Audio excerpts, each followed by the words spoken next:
few years back, I found myself moving into a new apartment just outside the city. To be honest, I wasn't exactly thrilled about it.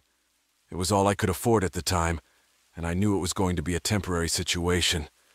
The place had this old, somewhat run-down charm to it, but what I didn't expect were the strange things that started happening almost as soon as I moved in. I still remember the second or third night vividly. I woke up in the middle of the night and realized that my bedroom door was wide open. Now that was weird because I always made it a habit to close it before going to bed. I brushed it off, thinking maybe I had forgotten that one time, but then, several days later, it happened again. Another odd thing was that items in my room seemed to have a mind of their own.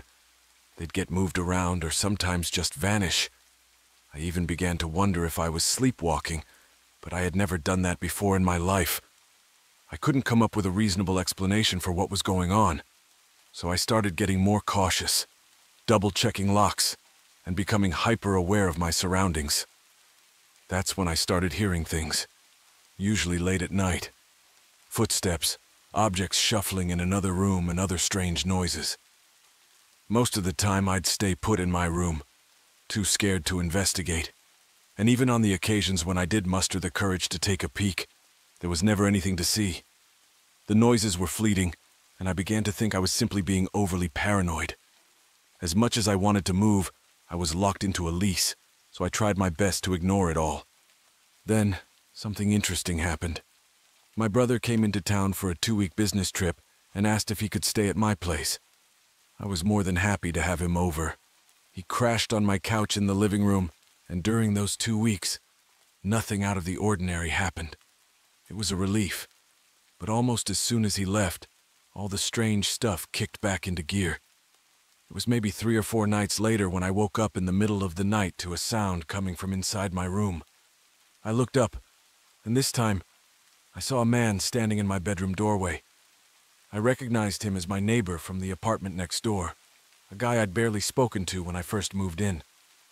He must have seen that I was awake because he darted out of view in a hurry.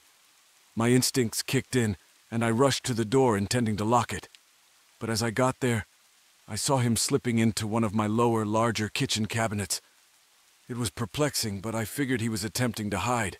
So I retreated back into my bedroom, slammed the door shut, and promptly called the police. I wedged my dresser against the door, trying to block it, and anxiously waited, hoping the police would arrive soon. About 10 minutes later, they showed up, and I spilled everything. Turns out, my next-door neighbor, a middle-aged guy named Vic, was the mastermind behind it all. The police discovered a secret door in my lower kitchen cabinets, which led to his apartment. He'd been sneaking in and out, spying on me, and even making off with some of my belongings. It was a shocking revelation that explained all the bizarre occurrences, and I could finally put it all behind me. When I was about 9, my mom was on the hunt for a new place for us to live. You see, our neighborhood had turned into a bit of a crime hotspot over the years, so she thought it'd be best for us to move out into the countryside. We checked out several houses on the outskirts of the city. Now my mom always brought me along to these house-hunting adventures, and I was usually a well-behaved kid. I'd go from room to room, helping her pick out the best one. Man, those were the days. Now, there was this one house that stood out. It was surrounded by dense forest on all sides, and it took us about an hour to get there. As soon as I got out of my mom's car and laid eyes on that place, something just didn't feel right. It's hard to explain, but it was like standing at the edge of a cliff, looking at a tightrope that could lead to your doom if you slipped up. I had this gut feeling, and let me tell you, it was unsettling. The realtor was there waiting for us. She greeted us and let us inside, showing us around the house. Usually I'd wander off on my own, but this time I stuck close to my mom. Aside from the creepy vibe, the place was kind of run down, with water damage and patch jobs all over the place. After the tour, my mom and the realtor were chatting in the living room. That's when nature called, and I had to use the restroom. The realtor told me the only working bathroom was upstairs. I tried to convince my mom to come with me, but she shut that down real quick, telling me, "You're almost 10 years old. You know how to use the bathroom on your own now. Go ahead." My mom was sweet, But when she used that tone, you didn't argue. So I did as I was told and headed upstairs. The bathroom was at the very end of the hallway. As I got closer, this sinking feeling in my stomach grew. I wasn't there for any major business, and I thought if I did this quickly, whatever weirdness was in that place wouldn't get me. I also left the bathroom door open just in case. I finished up and turned to wash my hands. That's when I saw her, the reflection in the mirror. It was a pale woman in an old-style dress just staring at me.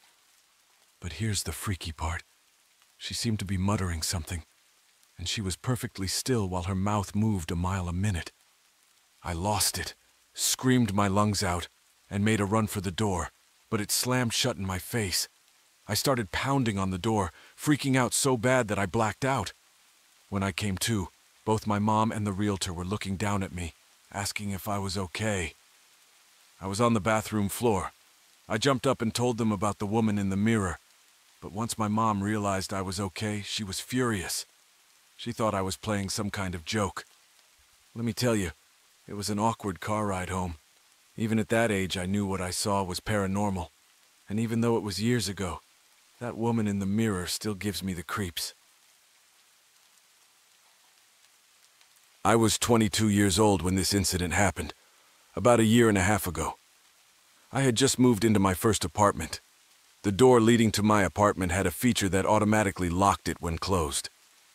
One day I went to the entrance of the apartment complex to get my mail while talking on the phone with my boyfriend. After retrieving the mail, I returned to my apartment and sat on the bed, still on the phone. As I was opening the mail, I accidentally dropped my phone and it landed under the bed. Stretching to reach it, I noticed something that made my blood run cold. There was someone under my bed. My eyes widened in shock, and I fought the urge to scream. The person under my bed lay still, their back turned toward me, and their head bowed, so I couldn't see their face. They seemed unaware of my presence.